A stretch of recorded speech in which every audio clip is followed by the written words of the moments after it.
집을 소유하고 있으면 주거급여는 당연히 받을 수 없다고 생각하시는 분들 많으시죠? 그런데 실제로는 소득 기준만 맞으면 자가 소유자도 주거급여를 받을 수 있습니다. 다만 전세나 월세 가구와는 완전히 다른 방식으로 지원받게 되는데요.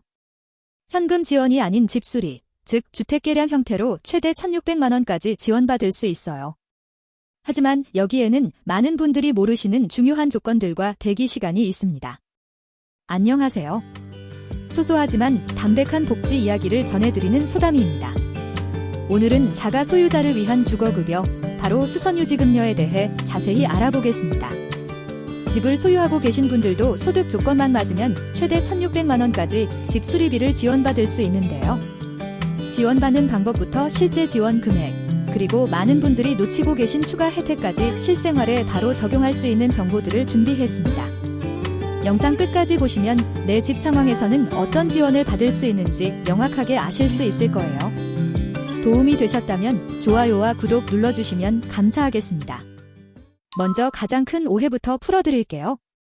많은 분들이 집을 소유하고 있으면 주거급여 대상이 아니라고 생각하시는데 이는 완전히 잘못된 상식입니다. 자가 소유자도 소득 기준을 충족하면 얼마든지 주거급여를 받으실 수 있어요. 다만 전세나 월세 가구와는 지원 방식이 완전히 다릅니다. 전세나 월세 가구에게는 매월 현금을 지급하는 반면 자가 소유자에게는 집수리, 즉 주택개량 형태로 지원합니다. 이를 수선유지급여라고 부르는데요. 수선유지급여는 집의 노후 상태를 평가해서 필요한 수리를 해주는 방식입니다. 수리 범위는 주택의 상태에 따라 경보수, 중보수, 대보수로 구분되는데요. 경보수는 590만 원까지, 중보수는 1,095만 원까지, 대보수는 1,601만 원까지 지원받을 수 있습니다. 여기에 도서지역의 경우는 10% 가산되어 지원받으실 수 있어요. 구체적으로 어떤 수리가 가능한지 말씀드리면 도배나 장판 교체, 욕실 개량, 싱크대 교체, 창문이나 샤시 교체, 방충망 설치, 인터폰 설치 등이 포함됩니다. 제가 실제로 확인해본 바로는 최고급 자재를 사용해서 시공해주더라고요. 최근에는 혹서기 대비를 위해 냉방 설비 지원도 추가되었어요.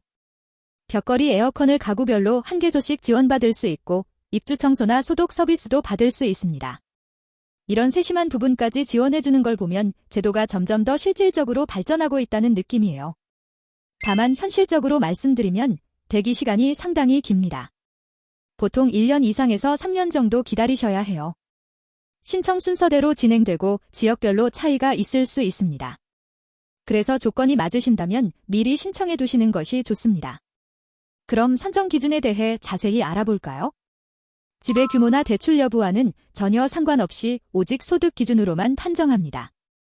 2025년 기준으로 1인 가구는 월 소득 인정액이 114만 8,166원 이하, 2인 가구는 188만 7,676원 이하, 3인 가구는 241만 2,169원 이하, 4인 가구는 292만 6,931원 이하여야 합니다. 예를 들어 김소담 씨가 3인 가구의 월 소득 인정액이 200만 원이라면 기준인 241만 원보다 낮으므로 수선유지급여 대상이 됩니다. 여기서 중요한 점은 소득 인정액에 따라 지원 비율이 달라진다는 거예요. 생계급여 기준 금액 이하인 경우 100%, 생계급여 기준 금액 초과해서 중위소득 40% 이하인 경우 90%, 중위소득 40% 초과해서 48% 이하인 경우 80%를 지원받습니다. 구체적인 예를 들어보면 이소담 씨가 대보수 대상이고 소득 인정액이 중위소득 40% 초과 48% 이하에 해당한다면 1,601만 원의 80%인 약 1,280만 원 범위 내에서 지원받을 수 있어요. 신청할 때 준비하셔야 할 서류들도 미리 알아두시면 좋을 것 같아요. 등기부등본이나 건축물 대장, 재산세 납부 고지서 등으로 자가 여부를 확인하게 됩니다. 만약 미등기나 무허가 주택이라면 추가적인 서류가 필요할 수 있어요. 실제 신청 절차를 말씀드리면 먼저 구청이나 읍면사무소에 신청하시면 주택조사가 진행됩니다. 이때 집의 노후도를 평가해서 경보수, 중보수, 대보수 중 어디에 해당하는지 결정하게 되죠. 그 다음에 연간 수선계획에 포함되어 순서대로 수선이 진행됩니다. 이제 많은 분들이 놓치시는 추가 혜택들을 말씀드릴게요.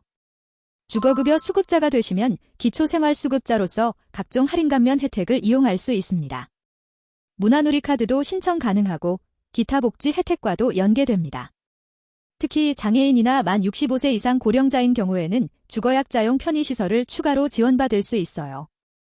장애인의 경우 최대 380만 원까지, 고령자의 경우 최대 50만 원까지 추가 지원받을 수 있습니다. 편의시설로는 경사로 설치, 출입문 확장, 핸드레일 설치, 좌식 싱크대 설치, 미끄럼 방지 마감재 설치 등이 가능해요.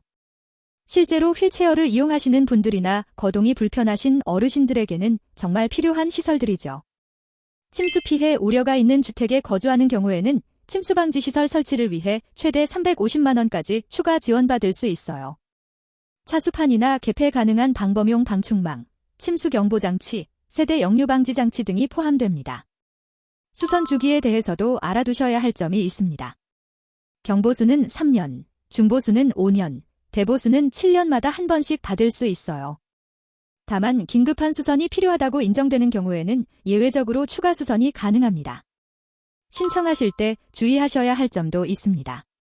만약 착오로 선정되었다가 나중에 기준에 맞지 않는다고 판정되면 환수 조치를 받을 수 있어요. 그래서 구청이나 읍면사무소 주거급여 담당자에게 정확한 선정 여부를 꼼꼼히 확인받으시길 권합니다. 미등기나 무허가 주택의 경우에도 일정 조건을 만족하면 지원받을 수 있습니다. 20년 이상 점유한 경우나 재산세를 납부한 경우 등 여러 상황을 종합적으로 검토해서 자가 인정 여부를 판단합니다. 한 가지 더 알아두시면 좋은 점은 경보수나 중보수의 경우 지역자활센터나 자활기업을 우선적으로 활용할 수 있다는 거예요. 이렇게 되면 지역 경제에도 도움이 되고 수급자들의 자활에도 기여하는 선순환 구조가 만들어지죠. 언제쯤 수리받을 수 있는지 궁금하시다면 관할 주거급여 담당자에게 문의하시면 대략적인 수리 예정 시기를 안내받을 수 있어요. 기다리는 시간이 길더라도 받을 수 있는 지원이니까 조건이 맞으신다면 꼭 신청해보세요. 개인적으로 이 제도를 지켜보면서 느끼는 점은 많은 분들이 이런 혜택이 있다는 걸 모르고 계신다는 거예요. 특히 집을 소유하고 있으면 아예 지원 대상이 아니라고 생각하시는 분들이 정말 많거든요. 실제로 제가 알고 있는 경우를 보면 오래된 주택에 거주하시는 어르신들이 소득은 낮지만 집을 소유하고 있다는 이유로 아예 신청조차 하지 않으시는 경우가 많더라고요. 하지만 이런 분들이야말로 이 제도의 주요 대상자입니다. 다만 개인의 상황에 따라 결과가 달라질 수 있다는 점은 꼭 염두에 두세요. 소득이 변동되면 자격이 변동될 수 있고 다른 급여 수급 여부에도 영향을 미칠 수 있어요. 정리해드리면 자가 소유자도 소득 기준만 맞으면 최대 1,600만 원까지 집 수리비를 지원받을 수 있습니다. 대기 시간은 길지만 그만큼 가치 있는 지원이고 추가 혜택들도 상당히 많아요.